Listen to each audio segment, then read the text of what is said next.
Welcome in. What's Right with Nick Wright, episode 373, pardon me, brought to you as always by our friends at Boost Mobile. Busy week in the NFL, and we are now to where teams are really starting to take shape. First quarter of the season is done. Damonza, it didn't used to be like this.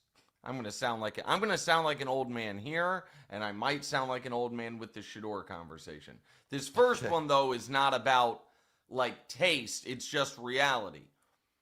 The post 2011 lockout, when they really changed the rules on what you can and can't do in the offseason and in training camp, and then later on when they removed one of the 4 preseason games, even less padded practices, added a 17th regular season game, September really became not quite an extended preseason, but similar to that in a way it didn't used to be. And so teams use September now to kind of try to figure out who they are and get so they are rolling by October, when in the past, that's literally what the preseason was. Starters played a lot. Big-time players played a lot. They had a bunch of hard 2-a-day practices.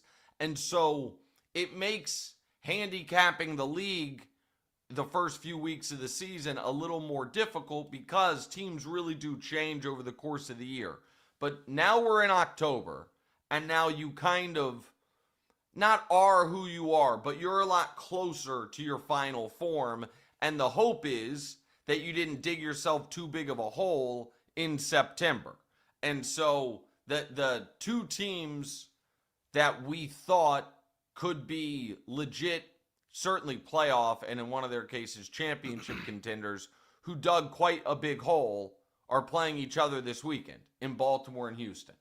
Those are the 2 teams that didn't survive September at least 500, and now their backs are against the wall a bit. Obviously, other teams like the Niners dealing with injuries or the Bengals dealing with Burrow being out are in different spots, but from a record perspective. But I think we're going to start seeing really good football, and we've seen some good football, but really good football starting probably not tonight, but this weekend, and that I'm excited for. How are you doing this morning? I'm doing pretty good, Pops. How are you doing? I'm doing well.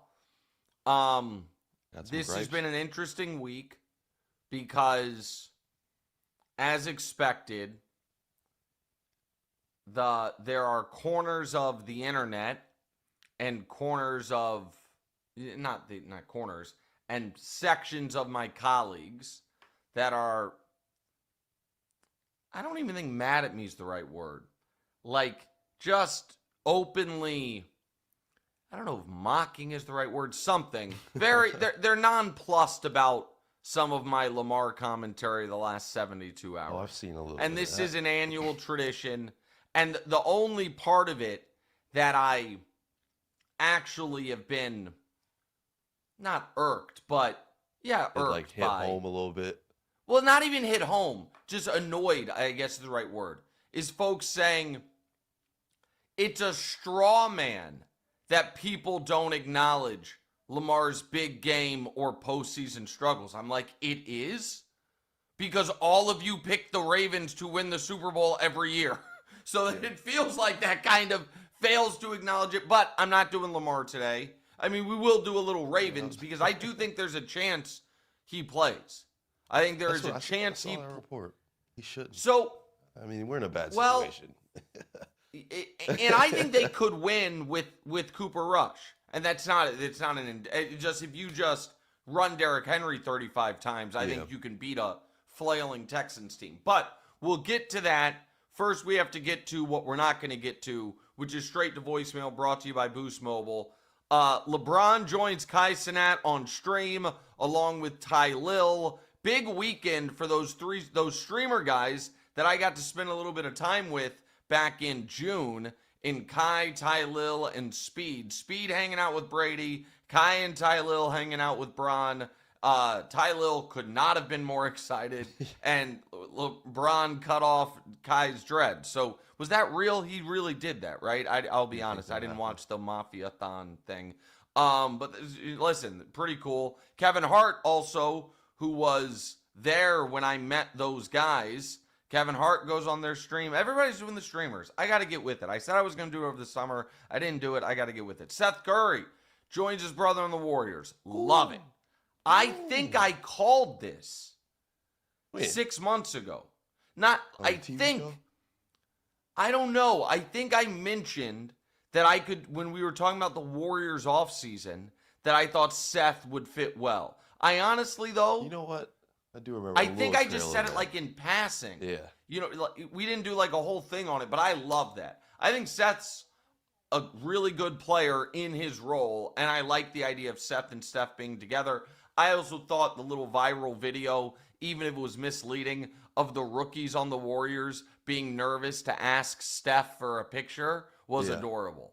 I thought that was really cool. They would be like the literal Splash Brothers. Actually. Oh, how about, I didn't even think about that. You're right. You're right. That's a great take. Biological Splash Brothers. Biological Splash Brothers. Love it. And the WNBA commissioner is going to lose her job. This is, you can't come back from it. And I'm not going to act like I am an expert on Kathy Englebert's tenure at the head of the league. I am going to say when a player is good, as high profile, and maybe most importantly as respected as Nafisa Collier goes full ether on you for 5 minutes in a prepared statement, your days are numbered. So I have enough respect for the people that cover and follow the WNBA every single day and have more expertise on it than me, that I will leave the details or the detailed opinions on that to them. I don't want to parachute in on something that I don't feel fully solid ground on, knowing the full background of her tenure, the good, the bad, or whatever.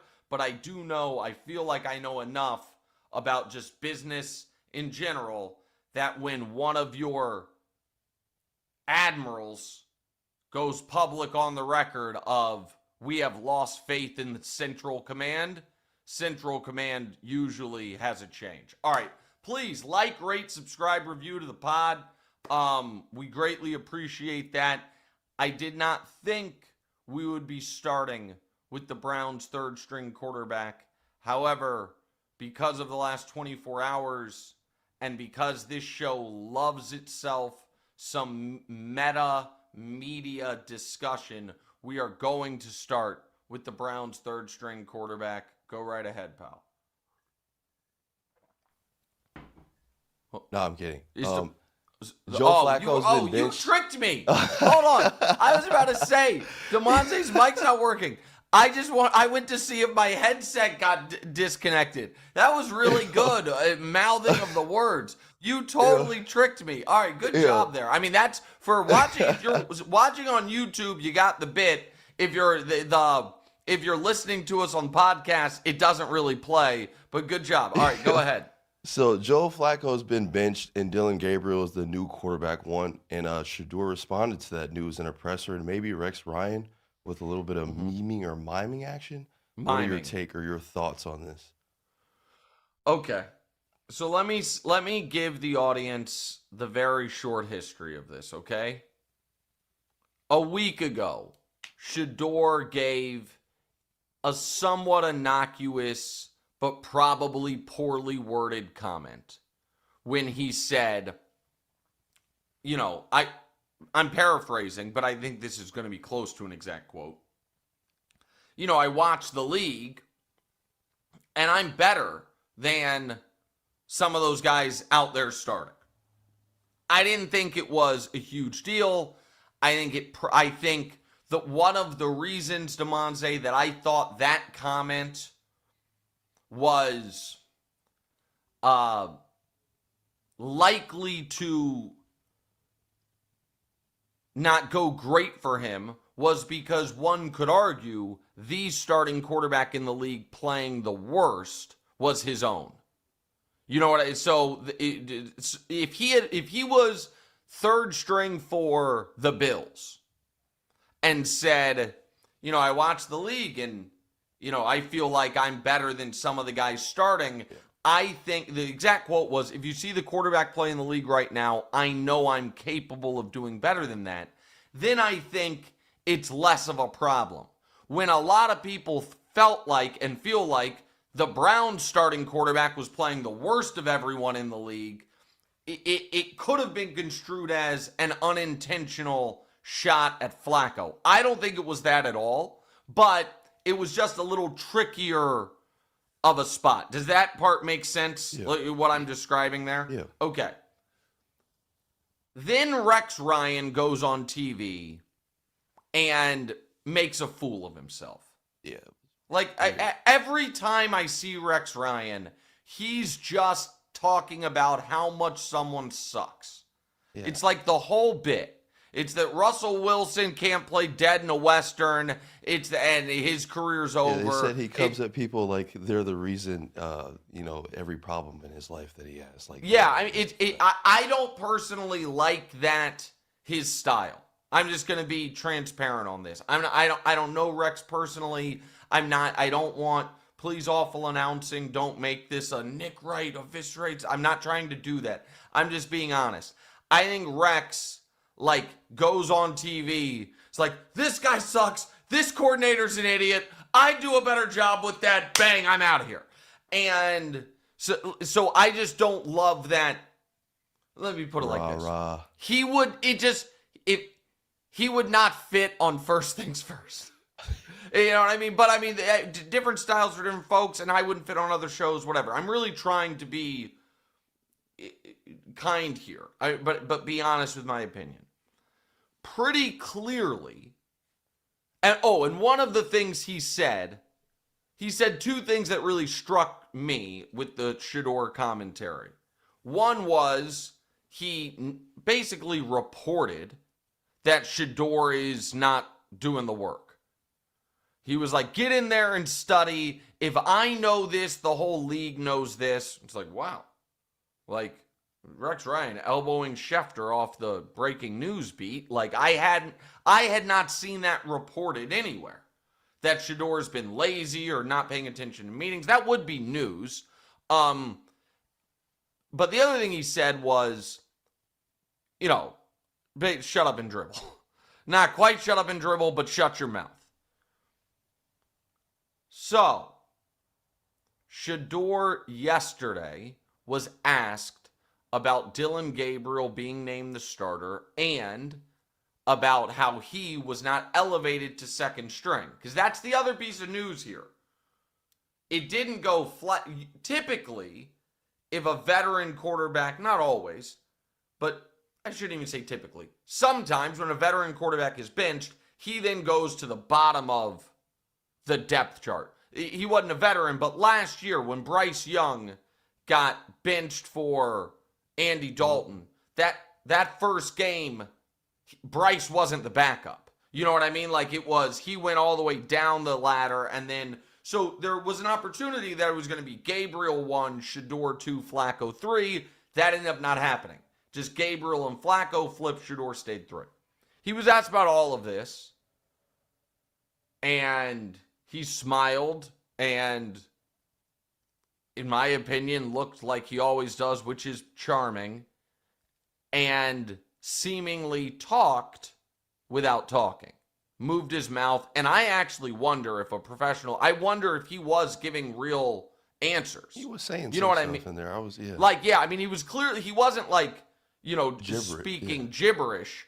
I don't know if the sentences were, a inaudible, I was told, on TV they told me not to talk, so this is me not talking. Or I don't know if it was an inaudible, I'm happy for Dillon to be getting this opportunity, I'm still working hard. But he was clearly saying sentences, but they were dead silent. And the reason I wanted to start the show with it is because this is just a perfect moment for today's media and social media. Because if you want, which I don't want to do, to kill Shedeur, it's an example of just wanton immaturity. I don't want to kill Shedeur. And if you want to blindly support Shedeur, the criticism he gets from this will be an example. The kid can't win. He talks and he gets yelled at. He literally doesn't talk and you kill him anyway.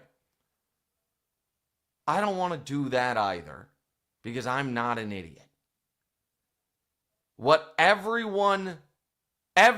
adult has a responsibility to set down for a moment their priors and to ask themselves this honest question.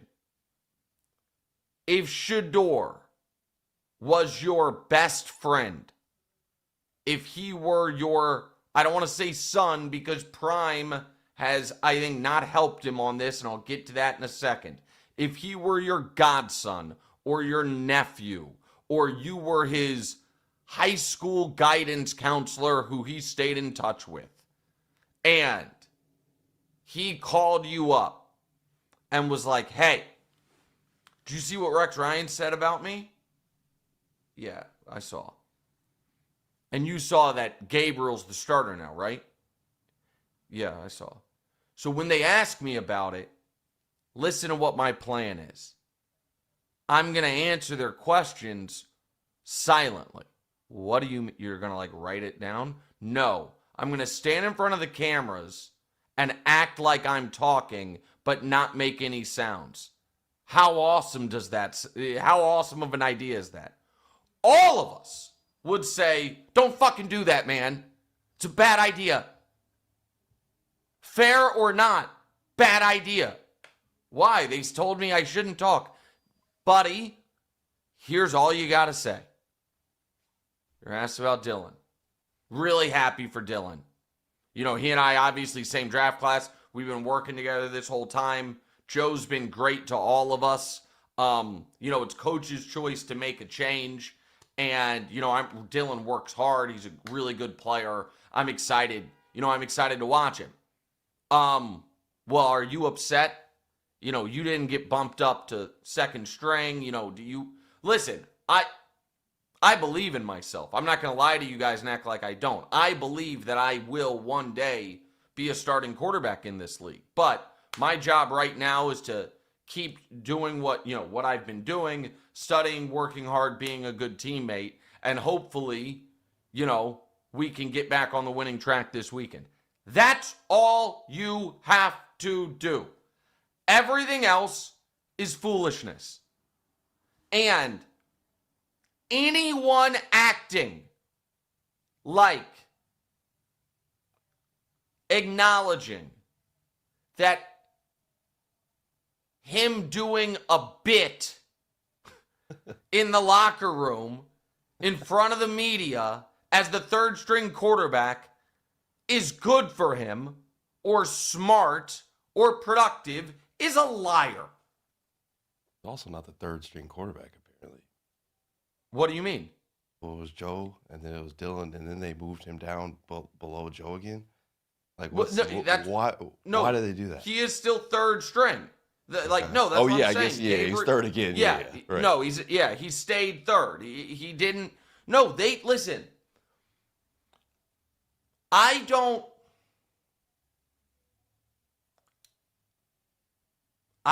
know how he's looked at practice at this point. I don't know how he is in film study. I know that he played one preseason game, looked awesome, played another preseason game, looked bad. Like all of these. So I don't know if in that building there are different camps. Like Stefanski is deeply invested in Gabriel, but the owner wanted Shedeur. And so I don't know any of that. I don't. None of that is relevant to this piece of it. Just control what you can control, bro. You are not right now getting the opportunity to show what you can do on the field publicly. So all you can do is show that you can be a true professional privately or, in your role as backup quarterback. And this is what, and I did Cam Newton's show a couple days ago, and Cam has real, excuse me, sympathy for Shedeur.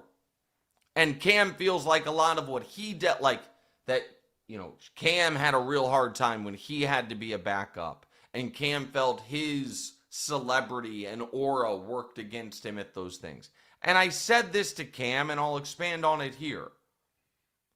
One is, while I respect folks who believe Shedeur does have starting caliber talent and traits and will be a good NFL quarterback. A lot of people I respect have that opinion, and fair, no problem. Cam was talking about him as if Cam and Shedeur were at all similar prospects. They weren't, man. Shedeur is, whether he should have been or not, he's a 5th round pick. And the other piece of it that I really wish somebody close to Shedeur would really explain to him is this. Man, you have, maybe it shouldn't be this way, but it is. You have one of the only jobs left in modern America where celebrity works against you. In almost every other job, I don't care what it is. If it's like, hey, I can do the job well. Also, oddly, I'm very famous on TikTok. That doesn't hurt you. It usually helps you. The only job where your bosses want you to be as anonymous as possible is backup NFL quarterback. And now maybe the organizations are too stodgy. Maybe that's stuck. Maybe that'll change. It ain't changing this month. And I do think we have seen over the course of these few months some of the reason that once teams, and this was the seminal moment, once he was not graded as franchise quarterback coming out of the draft, top 10, top 15 pick, and he was graded as backup who could one day compete to be a starter, his job description changed massively. And he is still carrying himself as if it hadn't. And I am not asking for the kid to be humbled. I hate that commentary. I'm not asking for him to change who he is at a personal level. I am asking for him to recognize that this shit works against him.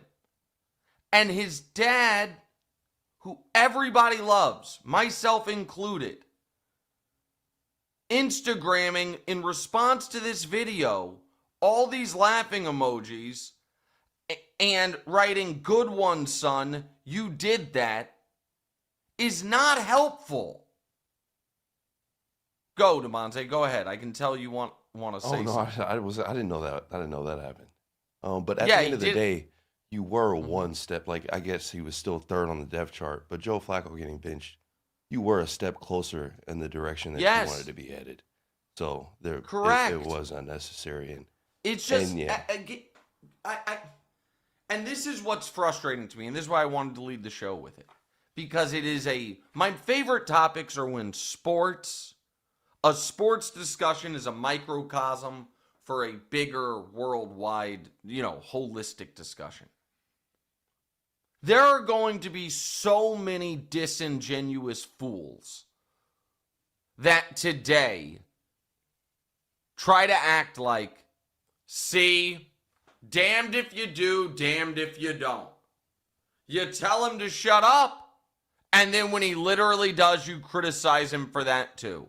As if we can't hold multiple thoughts in our head at the same time, and as if we're not all functioning adults that recognize he was running a bit. He's doing 45 seconds of stand up in the locker room as the third string quarterback, when all you've got to do is not do a single thing that is going to add to the questions the media is going to ask Stefanski, and then bide your time, bro. Because Gabriel's not going to start the last 13 games. I don't think he's good enough. Listen, they are going to give Gabriel a real opportunity. There's no question about that. And Gabriel, they have a real investment in him. I just don't think Gabriel's good enough to run the table the rest of the way. So he should get a shot. He just has to be ready for it. I really think he is getting, and people thought that this was patronizing when I said he's getting bad advice. They're like, he's a 23-year-old grown man. Shut up. Damonza's 27. I give Damonza professional advice all the time. I'm 40. I call my dad for advice on things. Like the idea that because 23 you're good. Right, he's almost old now. enough to rent a car without paying the extra fee. He's beyond advice. Is just idiotic. Like, yes, he's allowed now at 23. He's his own man. He can make his own decisions. He can take the advice and throw it in the garbage. But the idea that you shouldn't have people in your life like, hey man, that's a mistake. And I really like him. The thing is this, yeah. I do think he's charming. I do think he's talented. I do think he is well-intentioned. But I think there is a protectionism. He right now, to me, is in a really, and they're not a similar player, but he is risking entering the Tebow zone of your biggest fans hurt you. Where because you are such a celebrity and because they have more, you are not only a person anymore, you are like a vessel for their own wants and desires, that works against you professionally. And Dion, and the last thing I'll say is this, and this is where, like, it's tough because you see your own kids through a parent's eyes. You know what I mean? And I get that. Dion's got to recognize, man, you could do this. Your son can't. Why? Because Dion's one of the greatest players in the history of the sport. And your son is not. And he doesn't, and you'd be like, well, Dion wasn't that until, no, Dion was. Dion was, Dion going into the draft was talking about, this team better not draft me, I'll bankrupt the bank. Like that, guess what? People were like, all right, he might be a lot to deal with, But did you see the 40-yard dash time? Did you see him locked down on the side of a field for 2 years at Florida State? Deion's like, I might play baseball too. They're like, we'll fly you out there, buddy. Whatever you want. Deion had two things going for him that are very important that Shedeur did not. One is he was a super duper star on the field. And the other one is he wasn't a quarterback. Because as great as Deion was, if he were a quarterback instead of a cornerback, it would have been trickier. And so Cam was a quarterback and dealt with some of this. But was coming off the single greatest season in the history of college football. And so, like, he can... I don't know, man. I legit worry that he's hurt. He's like wounded like all the time. And yeah, feelings are always hurt, and I think he kind of doesn't know how to deal with it sometimes. Shouldn't say I don't know, man, but like, you know, with that type of stuff. I think that's a great take. The idea that he is for the first time in his football life consistently being told, yeah, you're not good enough right now. And when not only was he not told that before, he was the best player or second best player on every team he ever played on. Yeah. And so I think there is something to that. I think the whole thing, though, I thought that was a mistake. All right, today's show is brought to you by our new presenting sponsor, Hard Rock Bet. If you love betting on sports or you just love sports and want to try betting, Hard Rock Bet Sportsbook app makes it simple. Plus, it's packed with great insights and nonstop promos every day of the week. Week 5 kicks off tonight with the California Showdown between San Francisco and LA.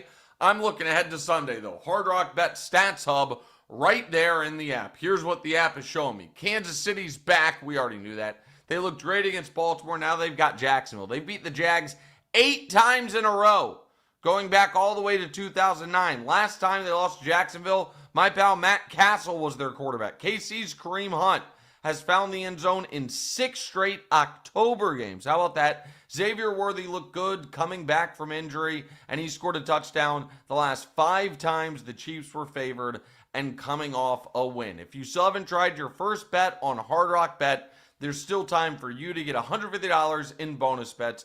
If you win, just place a $5 bet, and if it hits, you get not only your winnings, but also an extra $150 in bonus bets. Plus, tonight on Hard Rock Bet, you can get a Thursday night profit boost for the game. Boost your same game parlay or SGP max so your bet pays extra winnings. New promos every day, so if you're listening to this later, just open the app, check out what they've got any day of the week. Download the Hard Rock Bet app today. Take a look around and make your first deposit. All right, Damonza, let's go to Kansas City and Jacksonville, please. All right, so we're calling this one the Wright Bowl. Your Chiefs go against the Jags on Monday Night Football. So thread the needle on how you would kind of like this game to go for you to come out on top, because, you know, obviously these are both your guys. Well, yes. I mean, they are my guys, but this is this is like a Damonza versus Luca situation. My actual son versus my pretend son. Wait. And so I really like Trevor. I love Patrick. Like, this isn't what was that Macaulay Culkin movie where the mom's at the cliff? Was it The Good Son? She has to pick which of the kids. This isn't a hard one. One of the kids was evil. It was really tricky. Doesn't matter. Yeah, I mean, no, I'm rooting for the Chiefs to roll. Now, in a perfect world, they roll and Trevor looks good. And the Jags defense has been really good. They have been really good primarily because they are forcing 3 turnovers a game. They have 13 forced turnovers through 9 games.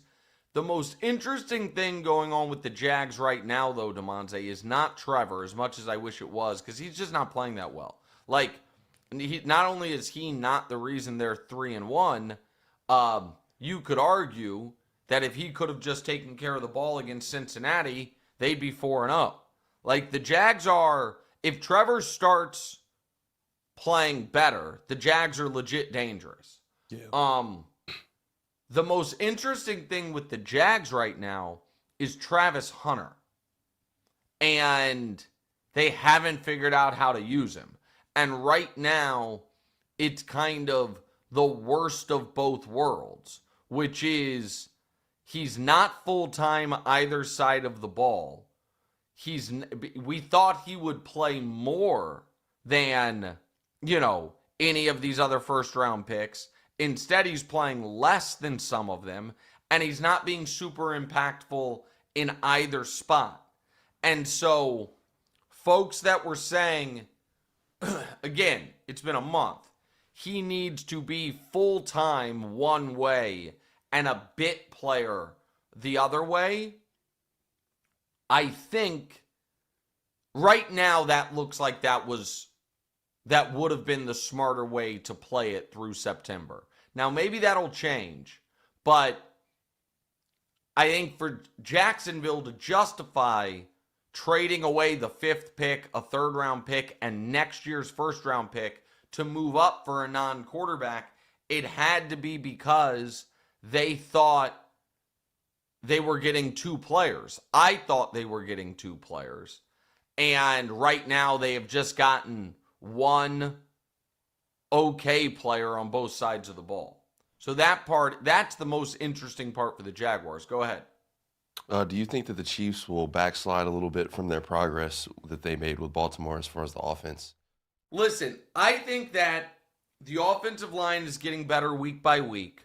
You now have you now have wide receivers 2, 3, 4, and 5. You're still missing wide receiver 1 in Rashee Rice. Kelsey is looking better than he looked last year. I think the offense is going to continue to look good. And the Chiefs have averaged their last 5 games with Worthy, going back to last year, averaged 28 points per game. And last year that was with the offensive line kind of, being in shambles to a degree on the left-hand side. Now, Jacksonville's defense is obviously better than Baltimore's. I don't expect the Chiefs to go 8 straight possessions without a punt like they did against Baltimore. But I do think Kansas City goes to Jacksonville, handles their business, and then, has a hell of an opportunity on Sunday Night Football against the Lions in the final game without Rashee. But I don't want to get overly excited about Tyquan Thornton, but he's been good. And I'm now looking at Juju's been really solid in his role, but he just can't move anymore. Like, you know what I mean? He just has, I don't know what his 40-yard time would be right now, but it feels like it would be like 4.8. But he's been a good blocker. He's in the right place, all those things. But I am starting to think about what this offense is going to look like when Rashee Rice is in Juju's role. Xavier is on one side. And I at this point, I trust Thornton more than I trust Hollywood Brown. And all of a sudden, you have Thornton as your number 3, Hollywood as your 4, Juju is depth, and Kelsey with all that space in the middle of the field. Now, that won't be the case, obviously, this weekend or Monday night because Rice isn't back yet. But I think we're going to see more from Travis just by virtue of having Thornton, who's a burner, and Xavier out there that he's going to have more space to operate with. They still don't have a running back I trust. That 7th-round rookie, Brashard Smith, we'll see if they incorporate him more. That's the one spot on the team that I would like to see them potentially upgrade in the trade market. But I would be very surprised if Kansas City can't go to Jacksonville and figure out how to get a win against a really good Jags team. Now, if the Jags win, Jags are 4-1, you got to really take them seriously. But I don't think they're going to win. Go ahead, pal. Who's the weak link on the Jags right now? Would you say that's Trevor Lawrence? I mean, he's playing. I don't think he is, but he is playing like it. Etienne's been good. Now, Brian Thomas Jr. has been disappointing as well, and that he's had a lot of drops. The defense has been great. Like, Trevor's got to be better. There's no way around it. Fair is fair. Trevor's got to be better. All right, let's go to tonight's game. So Purdy is out for tonight's game. He's still dealing with the turf toe injury. With Purdy's last game, he threw 2 picks. He had a fumble. Mac Jones in his 2 games is undefeated, so eyes are going to be on that situation. Do you think the 49ers have a chance tonight, and how concerned should the 49ers be about Brock Purdy's health? I do not think the 49ers have a chance tonight. I think the Rams are excellent. Yeah. And I would be hugely concerned about Purdy's health. I would also be furious with my medical staff once again if I'm the Niners. It's not like the NFL spins a wheel to determine who's playing Thursday night each week. If you're the Niners, you knew that you were playing Thursday this week. Purdy clearly was not 100% this past Sunday. They let him play anyway. The injury got worse. He now is definitively going to miss this game. And he's not even healthy enough to be like the emergency quarterback for them and could miss more time. I don't understand, especially because they did go 2-0 with Mac Jones, how they don't hold Purdy out, Damonza, this past Sunday, and then he gets 4 extra days before he would be playing against the Rams to heal up that toe, and then 10 days before the next game. You know, you could have eased him back in. 3 games off, and then he plays the Rams, then a mini bye before they play the next week. Now this is probably going to be a problem all year, which brings me to the bigger Purdy conversation. Man,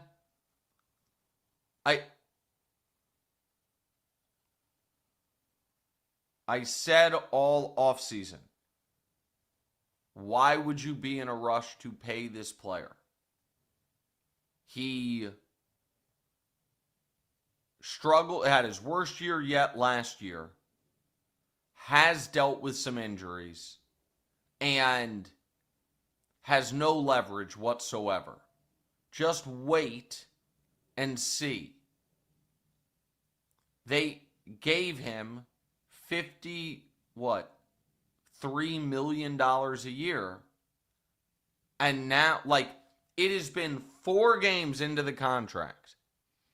If they could wipe it away, would they? Of course. And I know that it felt unfair because he had made no money at all as the final pick of the draft, and they had been to a Super Bowl and been to a conference championship game, and 2 of his years he had played really well. But you're not in the fairness business. You're in the football business. And had they not paid him, and then this, we see this opening month of the season, it's like, oh, Mac Jones, who is basically on the minimum, can be dropped into this offense without all the weapons, and it can function. Are we better off spending our money elsewhere? Are we do we need a $50 million a year quarterback unless he's a true difference maker? And that's the other piece of this is we have so much evidence that Shanahan system is relatively quarterback proof. Now listen, a healthy Purdy is better than Mac and raises your ceiling. But does he raise your ceiling more than having 3 separate Pro Bowl level players that you could get with $50 million a year? I don't know that he does. So there are very few opinions that have spanned the course of 5-6 years that have aged better than I do not believe the Niners quarterback is as good as his numbers suggest. It's about Shanahan, the weapons, and the system, than that take. But once again, I think that take's going to age quite well. It also should be noted, because people are putting out there the Niners wide receiver room. And I'm like, oh, I recognize those guys. Patrick Mahomes won Super Bowls with them.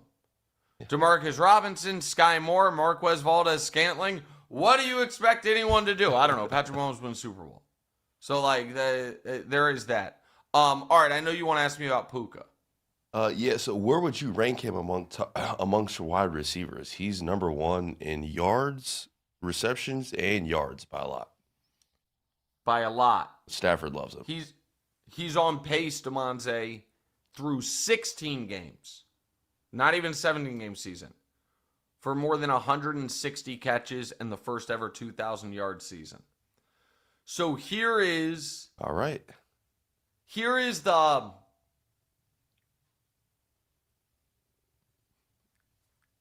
It's weird to say.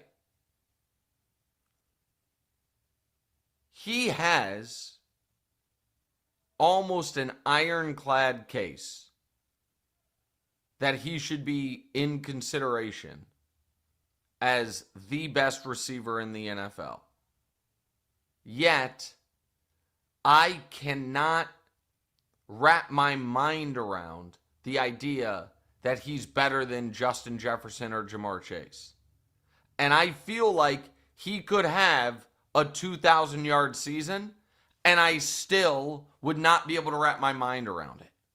But, you know, he's doing it with not great quarterback play. He's doing it under, I shouldn't say he's not great quarterback play. He's doing it when he's not fully healthy. He's been able to just do it. And I think he's playing at a higher level than Cooper Kupp did. And so some of that is, you know, when we saw Cooper Kupp do it, now we're seeing Puka do it. Stafford and McVay get some of the credit, but Puka is an unbelievable player. He is really an unbelievable player, and he certainly, Damonza, has to be in your top 5. Certainly. Yeah.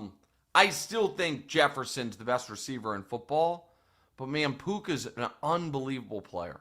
He's just like an unbelievable anti-diva too. Seems like a solid teammate as well. I mean, same thing with Justin Jefferson as well, but you know. No, he doesn't. It doesn't seem like he has the like wide receiver curse, but it also helps that he gets 15 targets a game.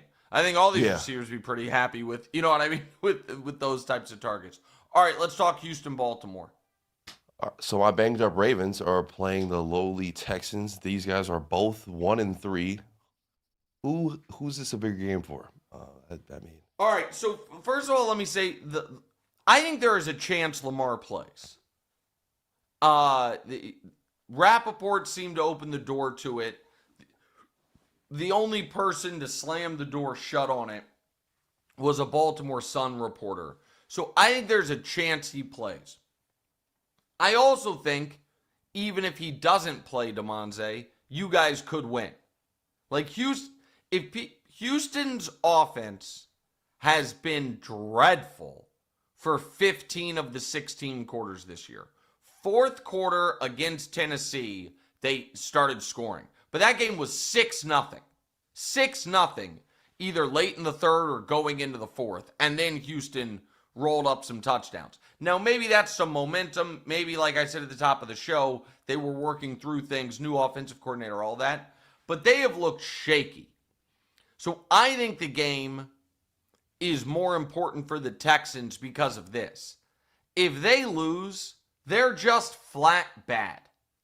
Especially if you can't beat the Ravens when going into this game, unlike the Chiefs game. Chiefs game, they went in without 4 defensive starters. This game, they'd be going in without 7 and no Lamar. Then who the hell are you beating? You can't beat a team who's got a terrible defense and their MVP quarterback's out. then where, other than the Titans, like, who are you beating? I also, one of the reasons that I am, not going to abandon the Ravens even if they lose is I don't fully trust the Steelers yet. And I still think the Steelers could have a 4-game losing streak in them and open that division up. So, and I do believe that when Lamar's out there, the Ravens have one of the best offenses in the league during the regular season, and I think they will continue to. So, but the more disappointing start to the season is Baltimore. The more trouble for either team is Houston. Let me ask you this. If Lamar misses the next 2 weeks, yeah, because they have the Texans, the Rams, and then the bye, and they are 1-5. If he misses and they lose, do you think that's a wrap for them, or go ahead? Or it's pretty close. I mean, I think it's close. I do like the Steelers being the top dogs right now, though, because I have no faith in AR. I watch a lot of his, like, when things are going good, he loves it. But the second one thing goes bad, and I mean just like a receiver missing something, he's pissed. So if they start losing a game, if they lose 2 games in a row, 1 game, I think it's just going to stack on top of itself. I also, so I tend to agree with you. But let's just say they're 1-5. If the Ravens are 1-5, that the division's out of reach, and let's just do a playoff. The wild card spot. Okay. Yeah. So the Bills are going to be in. Under this scenario, we're saying the Steelers are going to be in. We're going to put the Chiefs and the Chargers in. Okay? And obviously, let's just say the Colts keep doing what they're doing, and they're in. Those 5 teams. Did I leave? Bills, Steelers. Yeah, Chiefs, Chargers, Colts. Okay? Colts. So that will then leave 2 playoff spots. The Jags, the Patriots, the Broncos would be the leading contenders. Yeah. Do we think the Ravens could run 2 of those teams down, even at starting 1-5, if Lamar comes back from the bye fully healthy? My answer to that is, yeah, I think they could. Like, I would not write off Baltimore because, like, schedule softens up a lot after the Rams, so to speak. Well, it's really interesting. I think they have a brutal December, but a very soft end of October, November. So if you're the Ravens, again, if we just play this out, and I think they are going to win this weekend. Okay, so at 2-4, I think they'd be fine. But if they're 1-5, you after the bye. Home for Chicago, at Miami, at Minnesota, at Cleveland, home for the Jets, home for Cincy. Baltimore absolutely, if Lamar comes back healthy, can go 6-0 in that stretch. Bears, Dolphins, Vikings, Browns, Jets, Bengals. I know that the defense has been bad, but the quarterbacks being Caleb, who I think's good, then Tua, whoever's starting for Minnesota, whoever's starting for Cleveland, Justin Fields, Jake Browning, you should be able to go 6-0. If you could do that at 1-5, you'd be 7-5 going into what I think is a brutal final 5 games. Home for Pittsburgh, who gives you trouble every year. At Cincinnati, not terrible. Home for New England, tough. At Green Bay, at Pittsburgh. If you get to 7-5, you probably just have to go 3-2 in those final 5 to get to your 10 wins Bengals, and Patriots. sneak into the playoffs. Yeah. and potentially, have the head-to-head tiebreaker with New England. Like that game, December 21st against New England could be a huge one. Obviously, the Steeler games are. So point that I'm making is this. Even if they go 1-5, I won't write them off. And if they go 2-4, I think they'll be fine. Obviously, they will need Lamar to be full-on Lamar. But Lamar was utterly sensational through the first 3 games of the year. Like, I do, the bright side to my take being it's all in Lamar's head, that he's just not a playoff or against the Chiefs type of performer, is it's not like, oh, he's in a slump. Like, I think the moment he gets back, he's just kicking ass again. Yeah. All right, you're thinking about upgrading to the all-new iPhone 17 Pro, designed to be the most powerful phone ever, but you're still also thinking about the traffic on your way to the store or transferring all your data, such a pain. Good news. When you order a new phone online with Boost Mobile, they'll send an expert to your home or work to deliver your brand new iPhone 17 Pro and get you all set up on Boost Mobile within minutes. No hassle. Visit boostmobile.com to get started. Delivery available for select devices purchased at boostmobile.com. Terms do apply. All right, let's do a few minutes on baseball before we get to the questions from Tuesday that we didn't get to. And also, reminder, everybody, we do have the gambling show coming out Friday morning with our picks. Go ahead, pal. So the MLB playoffs are underway. The Yankees tied up their series with the Red Sox. The Dodgers advanced, and 2 more wild card series will wrap up today. What do you have your eye on in this baseball postseason? Listen, I hope the Yankees win because I want to be able to maybe do some shows from Yankee Stadium again. It was so much fun. That was a great Yankee win last night. And Jazz Chisholm, who was not happy with his usage in Game 1, saved the game for him. He made an unbelievable diving stop at second base late in the game and then scored from first the winning run. So that, I am rooting for the Yankees tonight. The pitching matchup for the Yankees tonight is they have Schlittler on the mound and the Sox have Connolly Early on the mound. The Yankees are a slight favorite. The Dodgers annihilated the Reds. That's good for baseball. Sorry for Cincinnati, but that's good for baseball. That's exciting. Tigers, Guardians. I don't know who I'm rooting for because the Tigers kind of deserve to just have this whole thing fall apart on them because they've had such a historic like a 14 collapse. Game league, right? Yeah, 14-game lead. 14-game lead, and then Cleveland ended up winning the division. That game's a coin flip to me. And then Padres-Cubs, it's better for baseball in theory for the brand of the Cubs, but the Padres have so many stars, and Yu Darvish on the mound tonight, and the Padres were my preseason pick to, make the World Series out of the NL. I would be rooting for the Padres.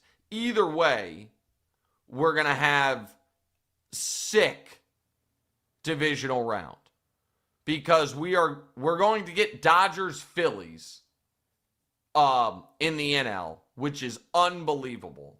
And then the Brewers are waiting for either the Padres or the Cubs. And in the AL, we're getting either Blue Jays-Yankees or Blue Jays-Red Sox, a nice AL East battle. And then the Mariners waiting for the Tigers or the Guardians. Kind of feels like Mariners-Guardians would be awesome because they both finished the year so red hot. And Blue Jays-Yankees. So, you know what? No, I'm not going to bet it because I haven't studied any of this. But I am going to go ahead and say I am rooting for the Guardians over the Tigers, the Yankees over the Red Sox, and the Padres over the Cubs.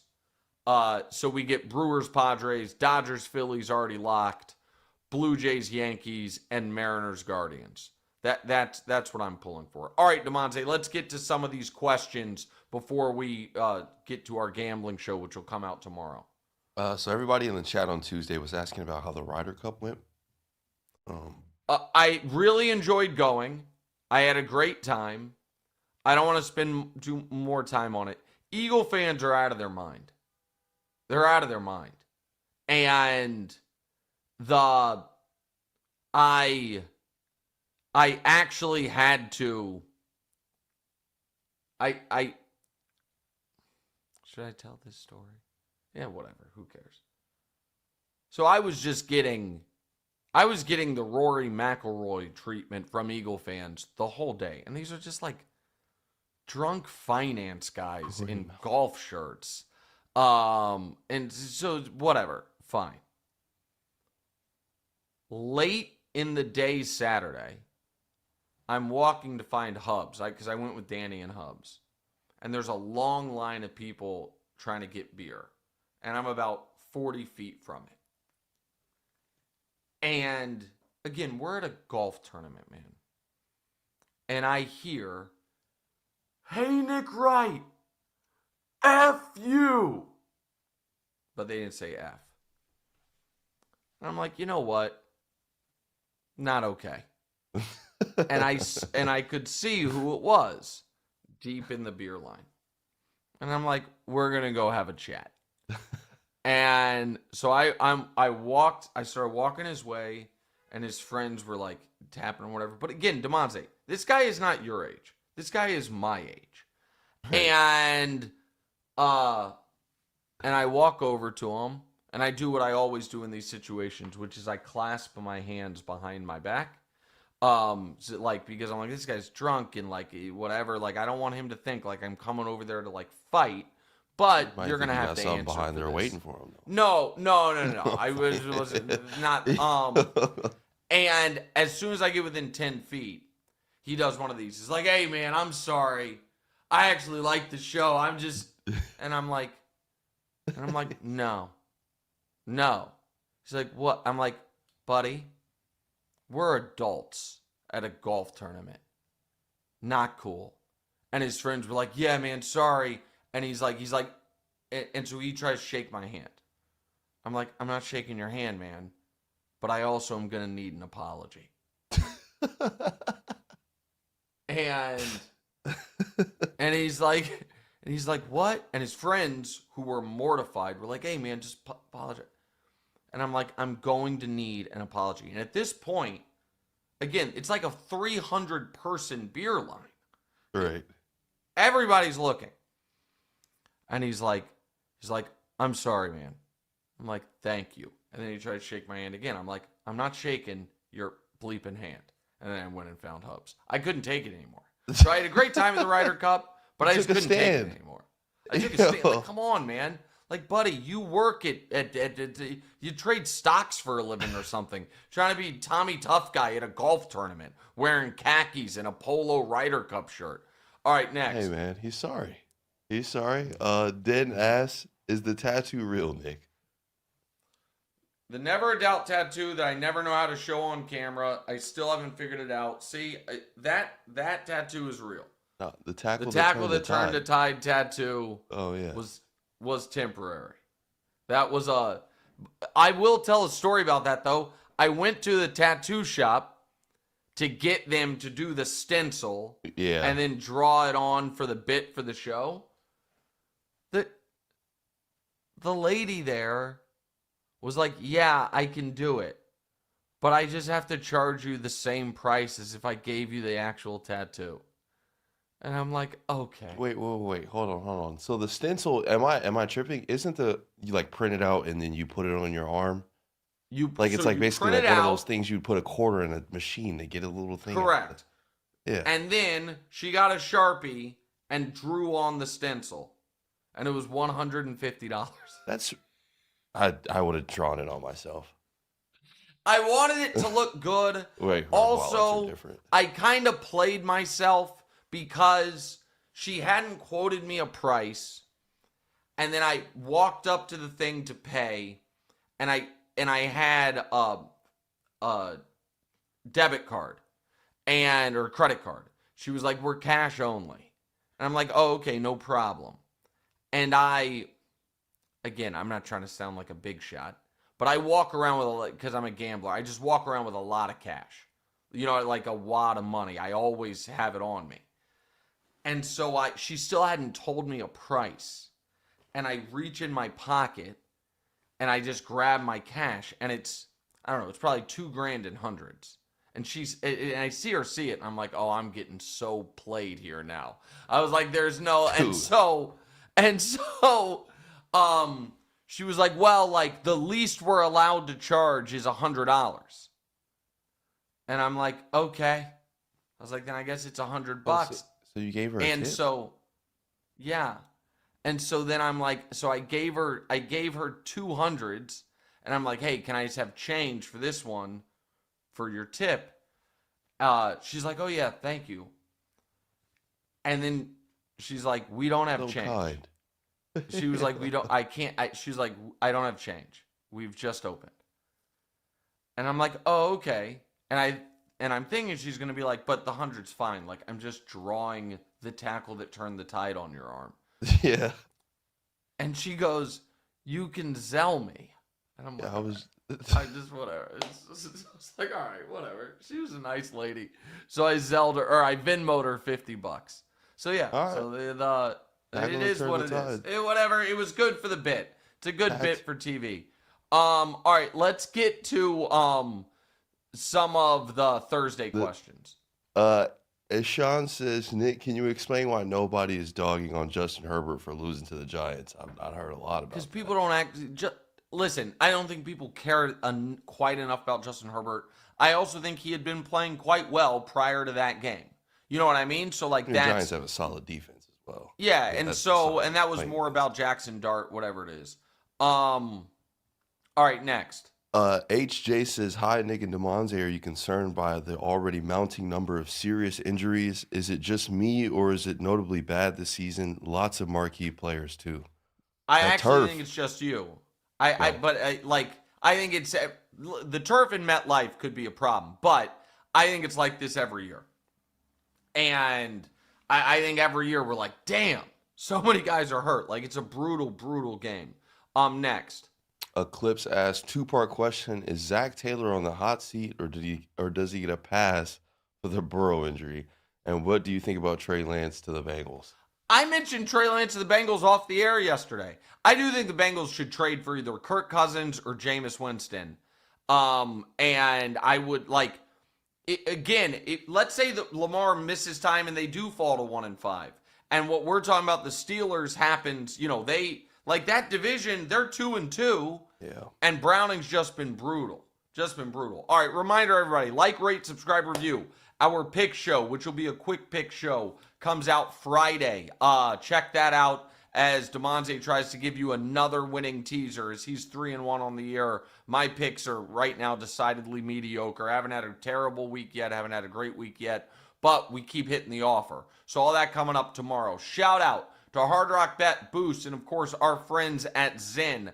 Thank you to The Volume and to Blue Duck. And shout out also to Marlon Humphrey's podcast. Talk to you guys tomorrow with our pick show. See you then. What's right?